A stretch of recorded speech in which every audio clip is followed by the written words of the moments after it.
Welcome back ناظرین، بات کر رہے ہیں آج 5 فروری یوم یکجہتی کشمیر کے حوالے سے۔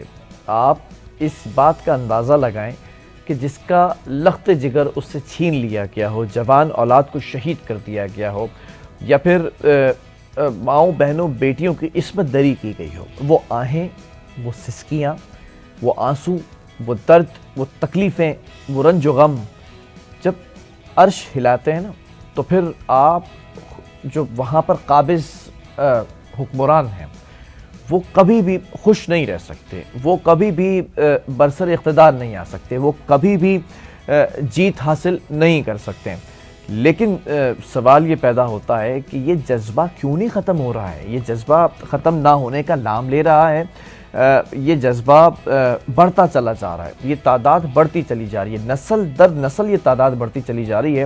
اس پر ذرا سا بات کریں گے۔ ہم نے آپ کو بتایا تھا ہمارے ساتھ عبداللہ حمید گل صاحب پہلے ہی موجود ہیں، ایک نئے گیسٹ ہمیں جوائن کیا، کراچی یونیورسٹی سے ان کا تعلق ہے، سینڈیکیٹ کے ممبر ہیں یونیورسٹی آف کراچی کے، ڈاکٹر حسان اوج۔ عبداللہ صاحب، میں آپ کی اجازت سے حسان سے گفتگو کا آغاز کرنا چاہوں گا۔ حسان، تھینک یو ویری مچ۔ السلام علیکم، گڈ مارننگ، کیسے ہیں آپ؟ خیریت سے ہیں؟ وعلیکم السلام، الحمدللہ، تھینک یو سو مچ۔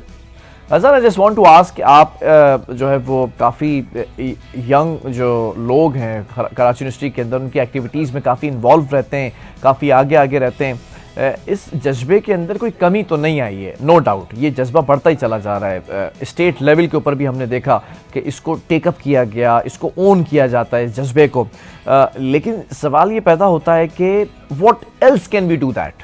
اس کے علاوہ اور کیا کر سکتے ہیں ہماری نوجوان نسل، اور اس کے علاوہ کرنا کیا چاہیے؟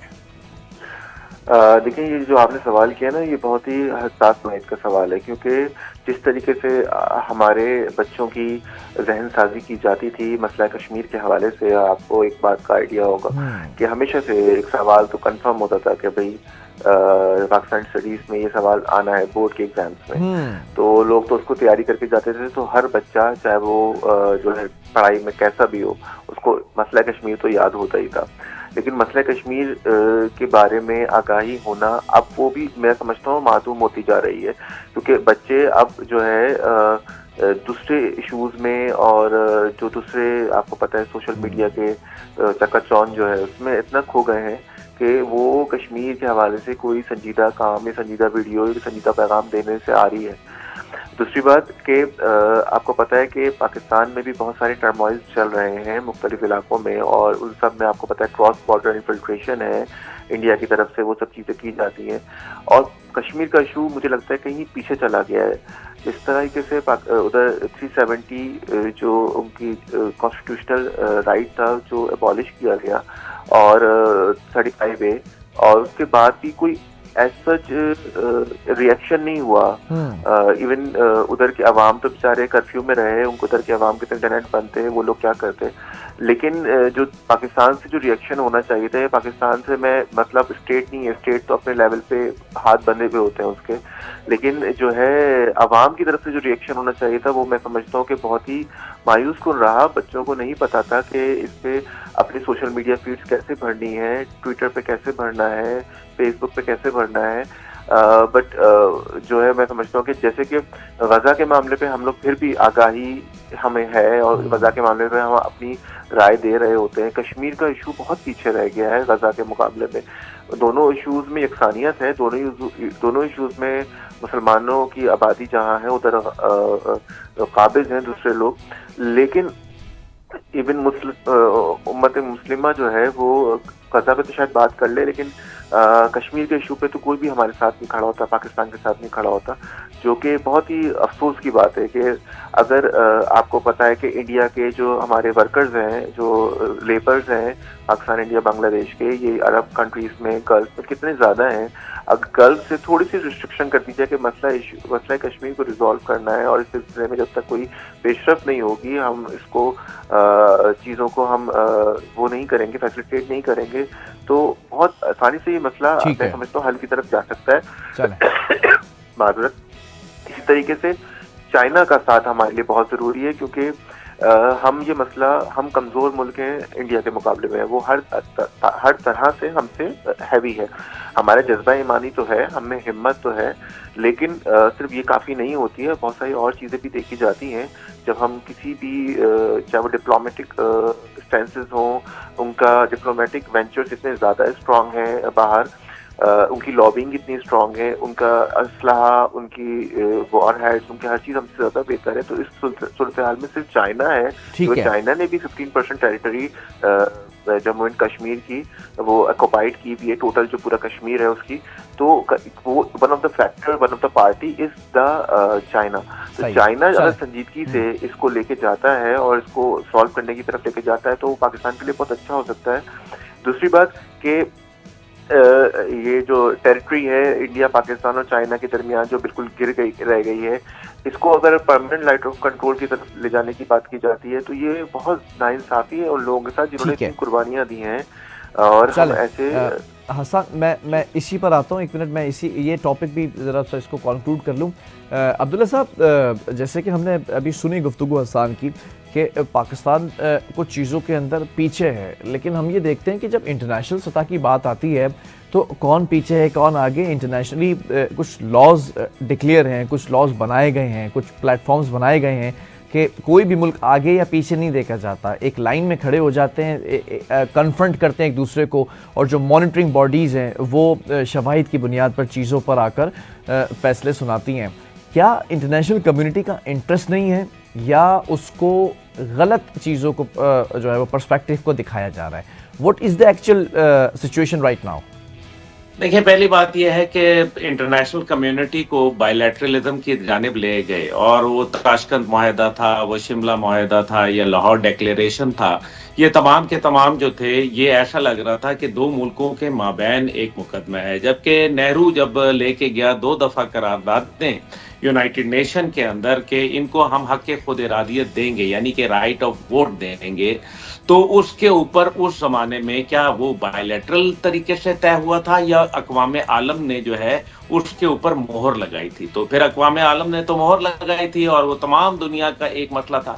اصل مسئلہ یہ ہے کہ جب سے امریکہ جو ہے وہ اس نے چائنا کے مقابلے میں بھارت کو جو ہے وہ طاقتور اور توانا جو ہے وہ کرنا شروع کیا ہے, تب سے جو ہے وہ بھارت کی تمام جو ریاستی دہشت گردی ہے, جو اس کے انسانی حقوق کے خلاف جو ہے جرائم ہیں, جن کا خود یونائٹڈ نیشن کی 2 رپورٹس موجود ہیں, جس میں جب ان کا نمائندہ ان کی جو جرائم کی لسٹ گننا شروع کروا رہا تھا تو وہ رونا شروع ہو گیا, اس کی آنکھوں سے آنسو جاری تھے. یہ 2 دفعہ ایسا ہوا.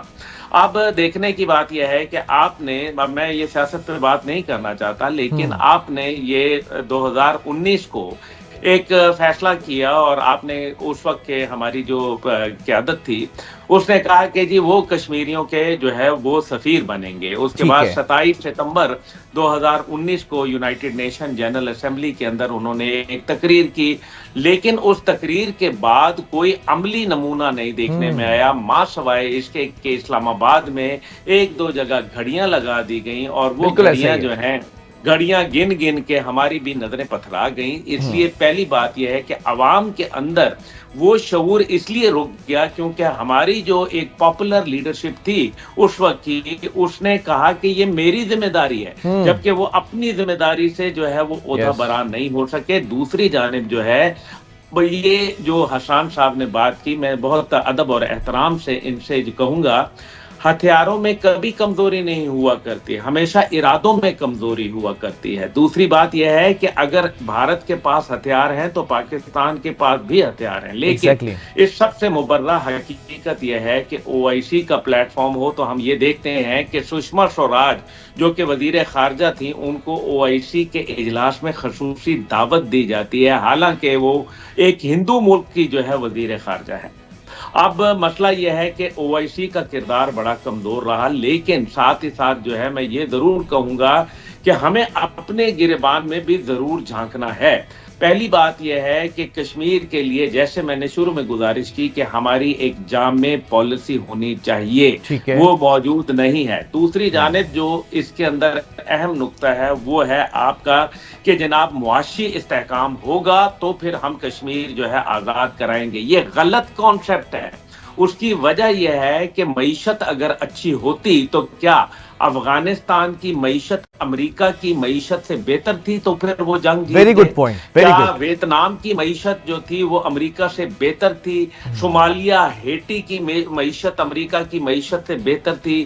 کیا پھر پاکستان جب بنا تو کیا پاکستان کی معیشت جو تھی وہ برطانوی معیشت سے بہتر تھی، انڈیا کی معیشت سے بہتر تھی؟ اگر اب معیشت پہ بھی آ جاتے ہیں، جس دن ہماری معیشت اتنی مستحکم ہوئی کہ ہم ایشین اکنامک ٹائیگر کہلائے اور 1991 تک 6% گروتھ ریٹ ہماری رہی، تو پھر مجھے یہ بتائیے کہ پھر کشمیر کا جو بنگلہ دیش تھا وہ کیوں ہم سے دور ہو گیا؟ ہم نے کیوں بنگلہ دیش جو ہے وہ گنوا ڈالا اور اس زمانے میں کشمیر کیوں نہیں حاصل کیا؟ اس لیے معیشت جو ہے وہ یہ کیسے ہو سکتا ہے کہ آج $650 بلین کی جو ہے وہ معیشت بھارت کی ہے؟ ہاں ہو سکتا ہے کل کو انشاءاللہ پاکستان کی ہو جائے گی، ٹھیک ہے۔ تو یہ کون گارنٹی دے گا کہ بھارت کی اس ٹائم پہ 1200 نہیں ہو جائے گی؟ تو پھر کیا معیشت کی بنیاد کے اوپر لڑیں گے؟ قومیں غیرت کے اوپر لڑتی ہیں، قومیں حریت کے اوپر لڑتی ہیں، ہمت پہ۔ اور پھر کیا کشمیریوں کے پاس اس ٹائم پہ معیشت ہے؟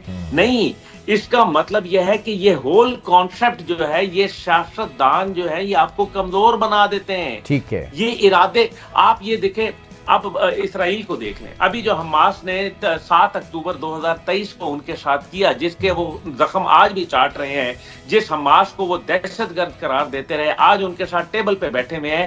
اس کا مطلب ہے کہ حماس کی معیشت ٹھیک ہے، اس کا بہتر مطلب جذبہ ہونا چاہیے عبداللہ صاحب۔